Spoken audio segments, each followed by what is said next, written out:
is the Fed in a weakening economy and maybe even a financial crisis? Who knows what might blow up? Because interest rates, they're almost 5% now, and they're going to be 5% pretty soon. We were at 0, so that's a huge change. You built an economy around 0% rates. It can't function at 5%. The whole thing has to implode, which is a good thing because we had a phony economy, and that needs to implode. But when it does, it obviously creates a lot of problems. A lot of people are going to lose a lot of money. That's not going to be something that the government is going to want to sit by and just, watch it play out. They never do. They always feel compelled to intervene and do something, even if what they do makes everything worse. But will the Fed sit back, or will the Fed rather fight inflation and say, to hell with the economy or the labor market or the financial system or the stock market? We don't care. We're going to fight inflation. We don't care what's happening in the economy. Or are they going to say, we don't care about inflation. We got to go help the economy. We got to do something about what's happening in the economy. And of course, the only thing the Fed can do is create inflation. That's the only thing it's ever done. That's its only tool is inflation. So the Fed is going to have to say, yes, we have high inflation, but we're going to make it even higher because we feel that we need to do that to help the economy or the labor market. Well, first of all, I don't know that the Fed is actually draining it fast enough. I mean, the balance sheet's still around $4.5 trillion. I mean, $8.5 trillion, excuse me. So it's an enormous balance sheet. I mean, it's only come down maybe $0.5 trillion from its peak. But of course, the balance sheet blew up a lot faster than it's shrinking. Remember how quickly we inflated that balance sheet?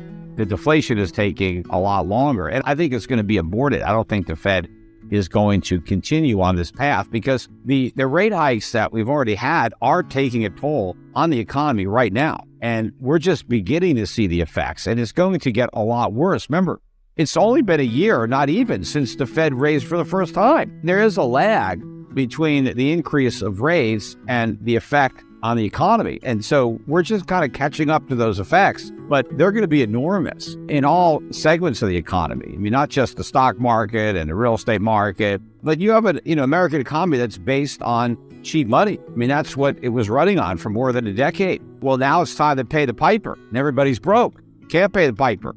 So that's bad news for the piper who thought he was going to get paid, but it's everybody else too, because now they can't get any more free music or entertainment. So there's a huge day of reckoning here that we're just on the cusp of. Well, yeah, it's going to be a huge recession. I think it'll be a bigger recession, a deeper recession than anything we've experienced in our lifetimes, because bust is proportionate to the boom. And this has really been an unprecedented boom created by Fed, created by artificially low interest rates and quantitative easing. And so this could be one hell of a hangover. That's what's going to happen. And, but different people are going to be affected differently.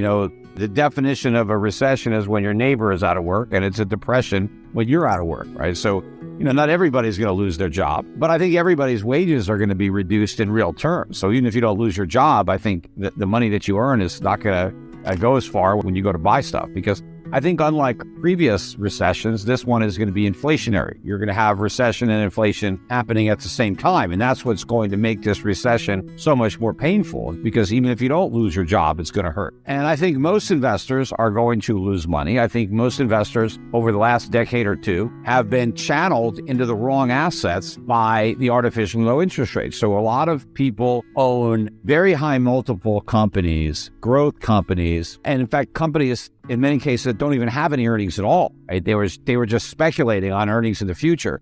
But people were willing to do that when the cost of money was basically zero. But I think as the dynamics change, a lot of people are going to realize that they're holding the wrong assets and they're going to get repriced and marked down. So, there's going to be big losses for most investors that, have the FANG stocks or a lot of these stocks that did really well, when the Fed was blowing up the bubble, but they're going to do horribly when it bursts. And then, the same thing for, your favorite cryptocurrencies. I mean, cryptocurrencies also got caught up into the speculative mania, and, the air is going to come out of that bubble too. So a lot of people that had a lot of money, or at least they thought they had a lot of money in their digital wallets, are going to find out that there's really not much there. What is going on, and is the Fed winning, or are there actually problems underneath all of these seemingly positive numbers?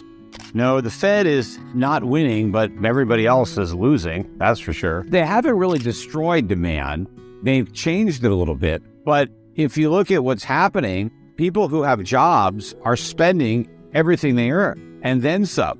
The savings rate is near record low. Credit card debt is record high. So people keep on spending. Nobody is cutting back on their consumption. Maybe they're spending more money on food and insurance and rent and less money on other items. But in aggregate, we haven't seen a reduction in spending or an increase in savings. The government continues to spend like crazy. They just passed that reconciliation bill. But the government deficits, despite what Biden said in his non-State of the Union address the other night, the deficits are skyrocketing. And so that's all additional spending demand in the economy. The Fed hasn't done anything to bend that curve.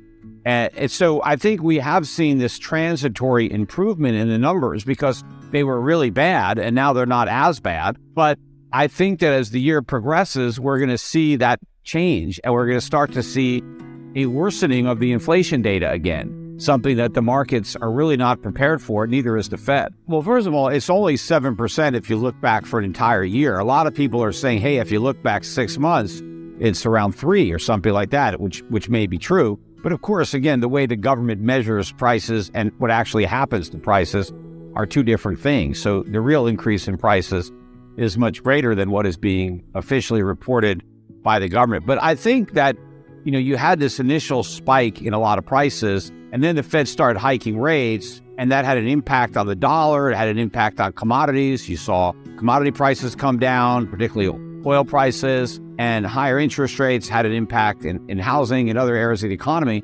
And so you got some temporary easing of the inflationary pressures. Also, U.S. GDP got a boost from the strength of the dollar because the initial result of higher rates was a stronger dollar. That brought down the cost of our imports. That helped keep commodity prices down. That also helped boost the GDP numbers. But I think all that is going to reverse. We saw a big drop in the dollar in the fourth quarter. Dollar weakness is continuing so far in 2023. I expect it to accelerate. And that's going to worsen the trade deficits. And that's going to help push commodity prices to new highs. And all of that's going to put renewed upward pressure on the inflation numbers. The real problem for the Fed might be that not only do we get a surprise uptick in inflation, but we get a downtick in the economy. It's only a matter of time before we start laying people off. I mean, we're already laying people off, but eventually it's going to be impacted more in the official numbers. Because right now, what's creating all this noise in the jobs numbers are all the part-time jobs that people are being forced to take on because they can't get by on the income from their full-time job. Or some people may have had a couple of part-time jobs and they needed to take a third part-time job. So that's going on right now because if you look at the data over the last 10 months, we've actually lost full-time jobs. There are fewer people that have full-time jobs now than had them 10 months ago. But you have over 1.5 million more people that now have part-time jobs. Now, some of those people still have their full-time job. They're just working another job. Now, why would somebody who has a full-time job go out and get a second job? Well, it's because they can't afford to pay the bills with the salary from their full-time job. So they need to moonlight. And so that's what's going on. And that's really what is impacting these numbers. As far as why the unemployment number is so low, I know a lot of people aren't being counted as unemployed. And I know a lot of people a couple of years ago made the decision to be self-employed. They got into the gig economy, whether they're driving Ubers or DoorDash or something like that. And so they can never be fired. Once you decide that you're just going to work for yourself, you can't fire yourself. So you can never really be unemployed. So I think there's a lot of noise in these numbers. I think the labor market is considerably weaker than the Fed believes or the market believes. But at some point, all these layoffs that we're getting, and look, more layoffs were announced today. Look at a firm that buy now, pay later companies, stock down 20% today, laying off, I forget, a quarter of their workforce. I mean, who didn't see that one coming? I talked about the nonsense of these buy now, pay later companies when they were, all the rage. But one of the reasons that consumers were able to spend money is because they didn't have to pay. They just got stuff for free and they thought they'd pay later. But of course, they're going to pay never. And that's going to be the problem for a lot of these companies because, they fronted the money and now they're not going to get it from their customers. But you're getting more and more layoffs, from tech companies. You're going to see a lot more layoffs in, crypto and blockchain. All these companies, hired people. I mean, all these guys are going to lose their jobs. But I think that what's going to surprise the Fed is going to be that not only is inflation going to turn higher, but the economy is going to turn down. And so will job creation and unemployment will go up. So inflation will be stronger than the Fed expects. The economy will be weaker. Now, what does it do? That's the $64 trillion question.